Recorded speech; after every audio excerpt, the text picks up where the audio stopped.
Coming in, flex.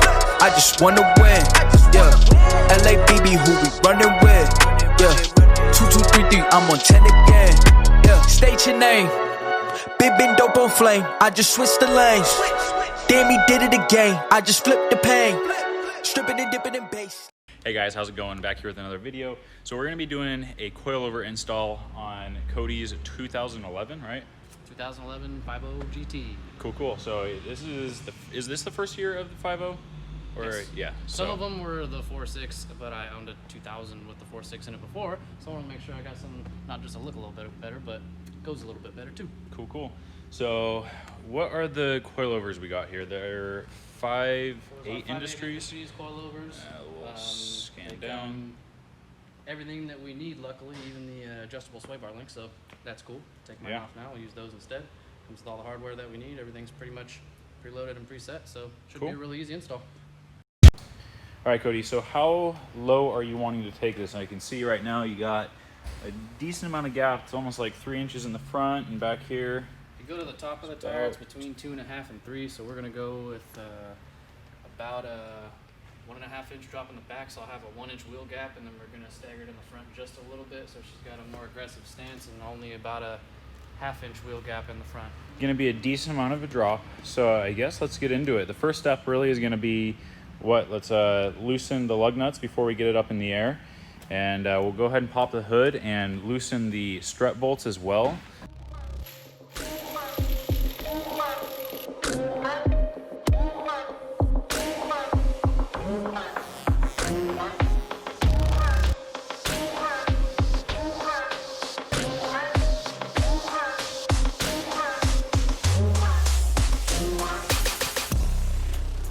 Yeah, cool. So we got the fronts off, and we're gonna go ahead and hop to the rears now, and Cody will get those pulled off. Cody get those pulled off. I'll get those pulled off. We're gonna get those pulled off of there, and then we're gonna hop to getting this whole front assembly done, and hopefully this doesn't go too difficultly, but this is gonna go good back here. Always make sure you keep your hardware somewhere close by so you don't have to try and find it later when you're putting stuff back together.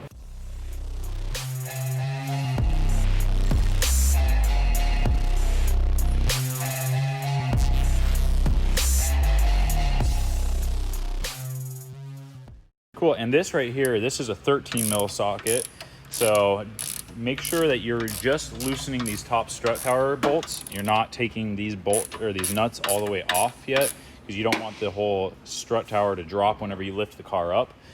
So that's what Cody's doing over here right now, just making sure these are loose, obviously not all the way off like I just said, and from there we're really getting to the point to where we can start loosening the rear back here. We're gonna get in the trunk and loosen up the top bolt on there, just for ease of use whenever you're actually having the vehicle up in the air. And we're gonna go ahead after that. We'll put it up in the air and start actually removing some stuff. One good tip for when you're doing these, so you avoid doing what I just accidentally did a little bit, is set yourself a towel down here. That way, if you get carried away trying to crank these things loose, you don't smack your car and leave yourself a nice scratch. Yeah, let's see. Well, I mean, I was gonna say I don't see anything besides the fingerprints I just left on your paint. Yep, we're good. Coming in, flex. Back here, don't know how much you guys can see, but back up in there is the top strut tower for the rear, and we're going to want to loosen that just to make things simpler when the car is up in the air. And in order to do that, there is, you say 13? Yep, 13 as well? 13 as well. Cool. So there's a little 13 mil up here, and be able to just pull this guy out. You'll have to break her loose, but once she's loose, it'll come out. Yeah, and then it's really simple. Literally, this carpet will just be able to fold back, and that's the bolt, or I guess the top of the strut that we're gonna end up needing to loosen a little bit. So we'll go ahead and get a socket that looks like a 13 as well. So we'll break those loose and bring it up to just like the top of the thread, and I think we'll be good to go. Cool. So back here, right there. That's a 15. Cody's gonna go ahead and loosen that a little bit, just for ease of access when the car is up in the air a little bit more. So I think we're ready to start bringing it up in the air. Yep. Okay, and so we're gonna remove the brake line back here, and there's a 10 mil on the other side of that. So Cody's gonna use the electric ratchet with 10 mil and an extension. We're gonna see. Cool. Yep, that zipped right off. Awesome. And that will allow this brake line to now move, so we can have access back here to this caliper bolt. You're also going to want to pop this little clip right here. We have a little panel popper tool to be able to pull this guy out, but you can also use like a flathead, and actually most of the time it works better if you can push it from behind instead of trying to pry it, but it's not very easy when you're holding a camera either. So I think I'm gonna have Cody pop this out. But yeah, anyways, you want to pop that guy out. Cool. And so you're breaking these caliper bolts loose with what size? 15. With a 15. So Cody just got that top one loose. He's gonna end up zipping it the rest of the way out. And then he's gonna do the bottom one, and I'm gonna hop to the other side to make things move along a little faster. So I will see you guys once we drop these calipers. All right, guys, so we got both sides with the caliper off. Make sure you have a support for the caliper. Some cars you can stick the caliper up behind like that gap, but this one you can't. So make sure you have support. You do not want to hang it off of your brake lines at all. Also, we have these broke loose. These are going to use an 18 on each one of these strut tower bolts, or I guess the strut bolts, not the strut tower. And the cool thing is you can see this little arm right here, and you don't need to put another socket or anything on this side, because this will rock and this will hold this nut into place. So you can just have one wrench over here, because I've had some where you have to have a wrench on each side, and that gets pretty inconvenient, but this is really cool. So every tutorial video that we have watched so far has not had that mechanism on it, and you've had whatever size that is to have somebody hold it behind it to be able to break it loose. But this one, not this one. So we're gonna go ahead, and since we need them off anyways, we're gonna go ahead and take off the sway bar end links right here. We're gonna do the bottom one, and then we're gonna do this guy right here. I'm gonna go ahead and just pop the whole sway bar end links off, and then we'll go ahead and remove these strut bolts. Back here, when you're removing this sway bar end link, this side is an 18, and don't forget, if you just keep spinning this will just rotate and rotate and rotate. On the back end of it, there's gonna be a 17 that you stick your open-ended wrench on so it can hold it in place, and then you can use your 18. What we're actually gonna do is we're actually just gonna end up taking these bolts off right here completely.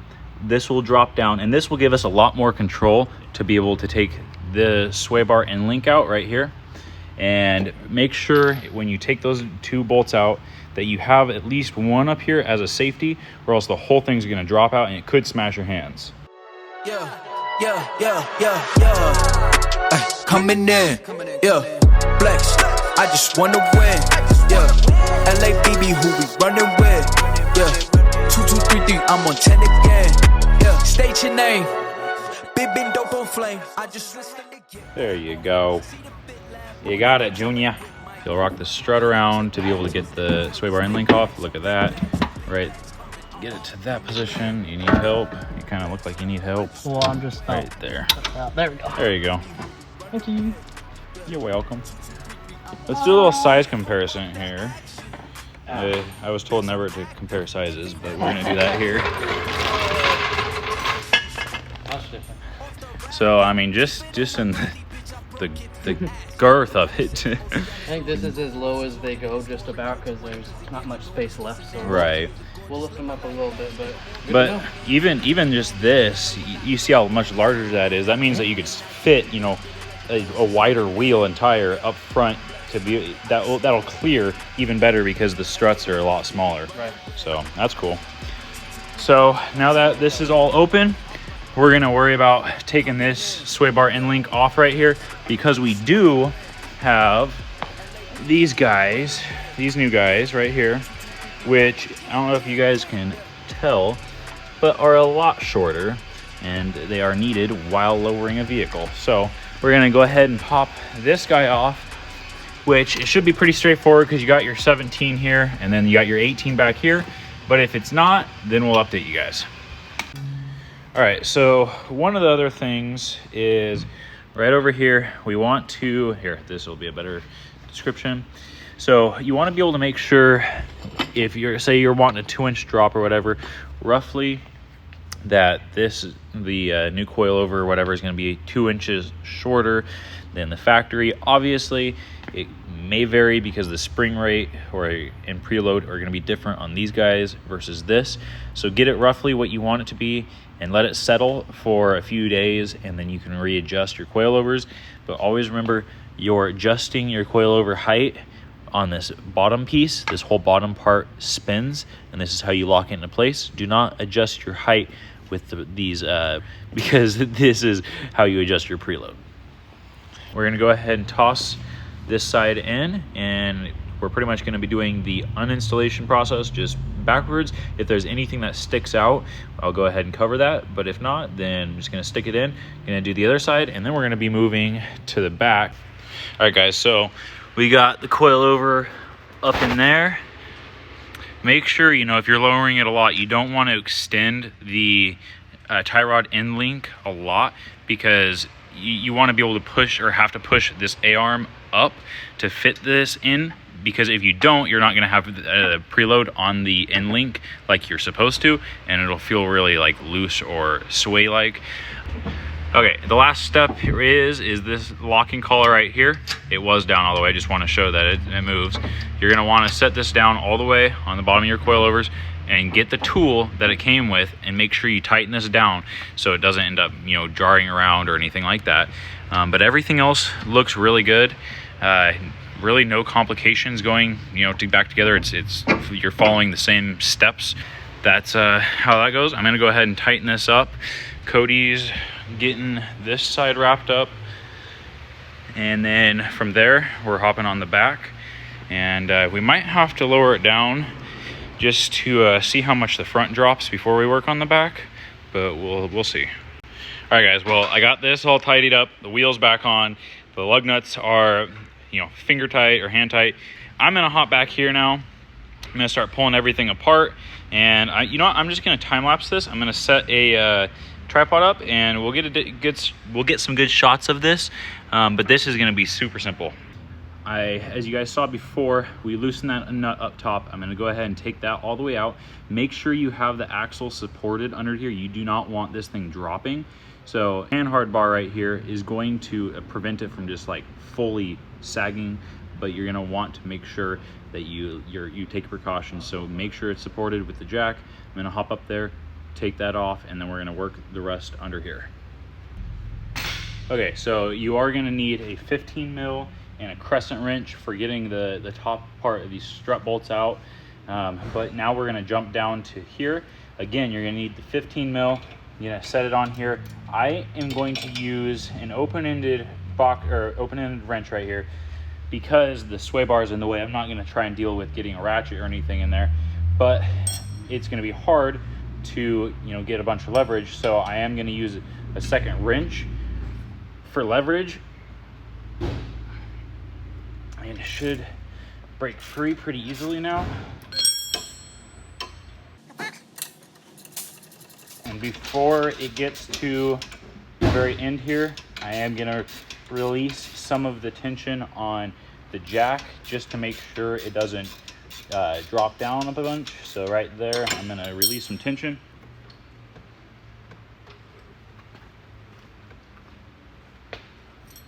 So that's perfect. Started pulling out at the top. That's what we wanted. So it's almost free right there. Can do it with my hand now. And now right there, this comes off, and there's not really any room to do much else. Okay, so we're back here. We are gonna have to drop the sway bar.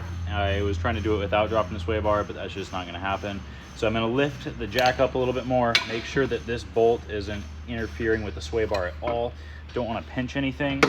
And then we're gonna drop it, and this bolt should just pop right out. I think I already broke this loose. Yep. I'm gonna go ahead and break this loose on the other side as well.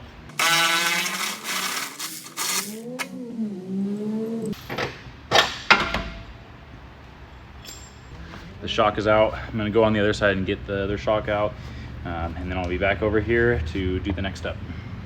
All right, so I just got the sway bar disconnected. I did drop the axle, so now it's just setting down on, or I guess it's not setting down on the jack, but it's by the jack.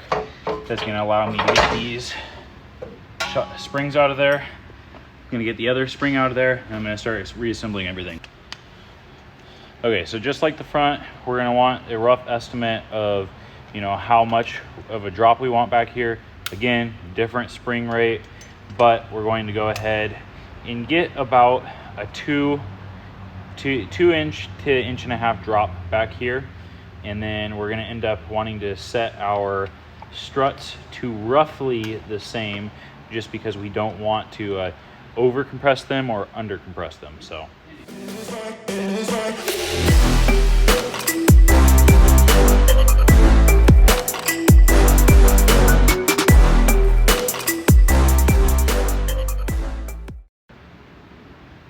All right, so with this fully extended, there is a 3-inch difference here.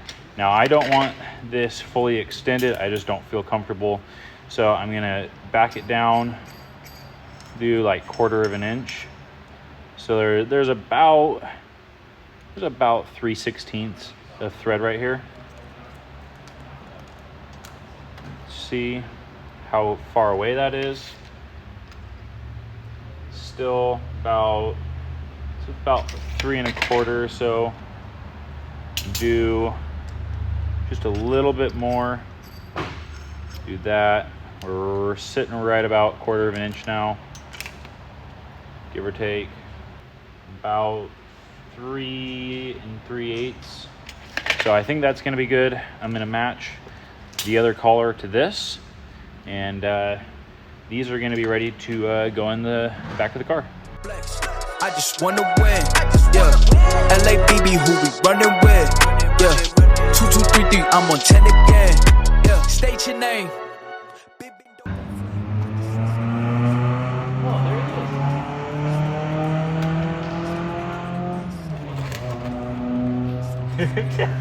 What do you think?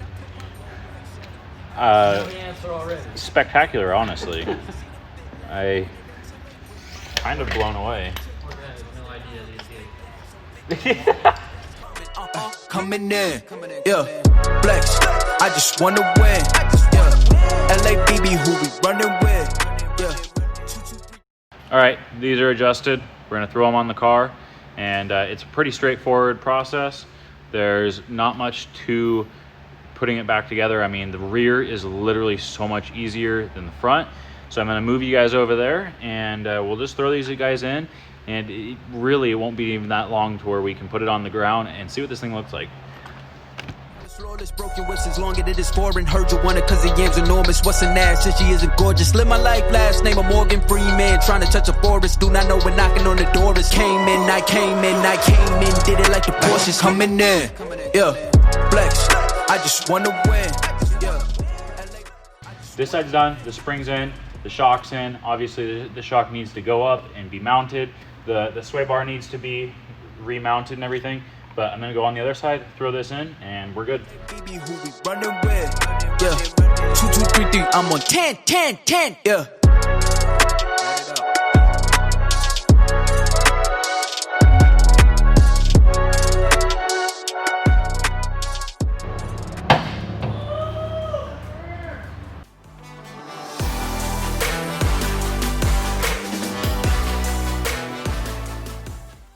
All right, guys, so Cody's just sitting back here. He's tightening up the top of the struts.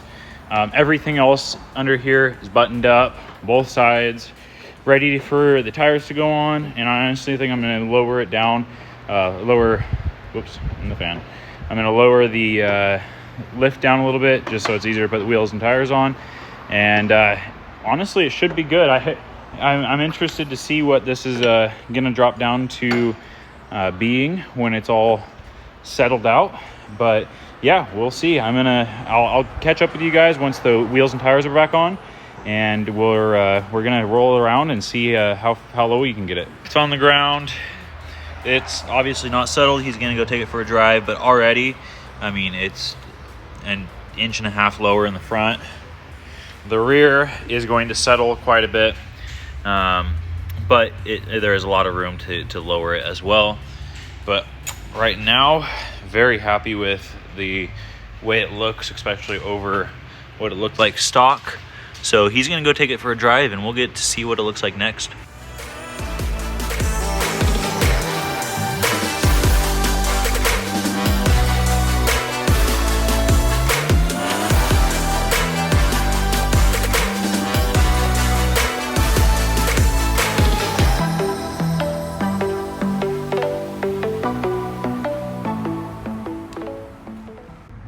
All right, Cody, so looking at the front, it's tucked with the wheel turn. You know, you can't see it too great, but the rear, you know, I saw that you have a pretty good gap there, but I know you're wanting to change that. So what are your plans for you know, letting this settle or anything like that?